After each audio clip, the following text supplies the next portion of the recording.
श्री स्वामी समर्थ. नमस्कार स्वामी भक्तांनो. स्वामी भक्तांचे अनुभव या चॅनलवर मी तुमचे मनापासून स्वागत करते. स्वामी तुम्हाला सुखात, आनंदात, ऐश्वर्यात ठेवोत ही स्वामींचरणी प्रार्थना. आज मी तुम्हाला सेवेकरी ताईंना आलेला अनुभव त्यांच्याच शब्दात सांगणार आहे.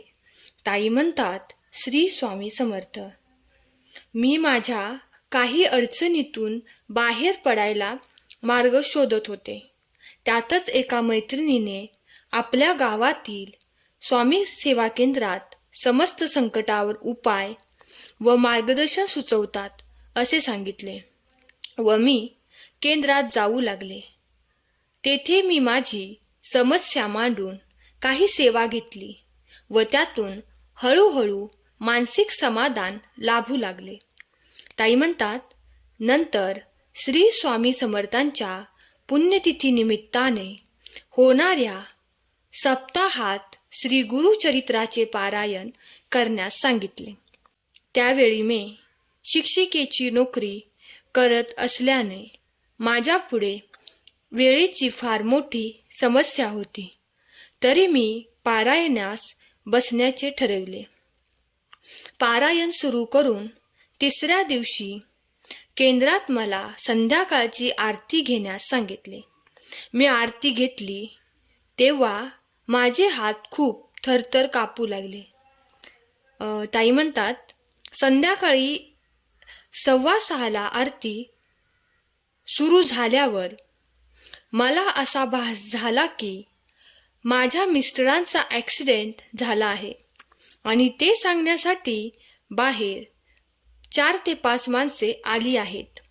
माझ्या अंगाला दरदरून घाम फुटला, परंतु मनावर ताबा ठेवून मी घरी आले.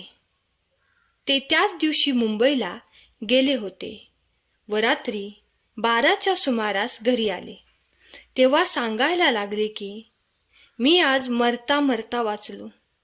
आज माझ्या टॅक्सीचा ॲक्सिडेंट झाला आणि बरोबर वेळ होती संध्याकाळी 6:15ची. टॅक्सी ड्रायव्हरला बरेच लागले. त्याला हॉस्पिटलला न्यावे लागले, परंतु मला मात्र कुठेही लागले नाही. माझ्या स्वामींनीच त्यांना वाचवले.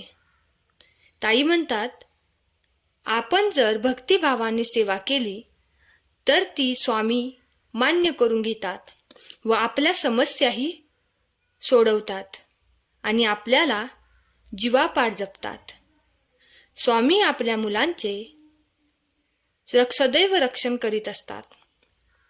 गुरुचरित्राचे पारायण केल्याने मला खूप सुंदर अनुभव आले.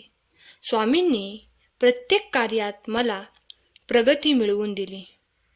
गुरुचरित्राचे खूप मोठे महात्म्य आहे.